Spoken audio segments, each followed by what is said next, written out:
আপনারা বলেন তো, শহীদ জিয়ার কথা প্রত্যেকটা মানুষের অন্তর আছে না নাই? আর খালেদা জিয়ার জানাজাত এত মানুষ কেন হলো? এই যেই খালেদা জিয়ার জীবনে কোনো আলেমদের হাতত হ্যান্ডকাপ লাগায়নি, কথা কন না কেন ভাইজান? যদি শহীদ জিয়ার খালেদা জিয়ার বিএনপি করো, তোমার বিরুদ্ধে আমার একটাও কথা নাই। ধানের শীষের বিরুদ্ধে কেউ ওয়াজ করতে চায়? দেও ধানের শীষ দাও, না নৌকার দাও, চাইছে দাও।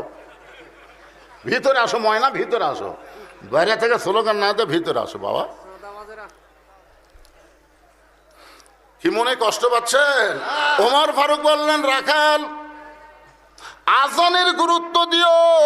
5 ওয়াক্ত নামাজের মধ্যে সবচাইতে গুরুত্বপূর্ণ আজান কোনটা? সবাই কর না কেন?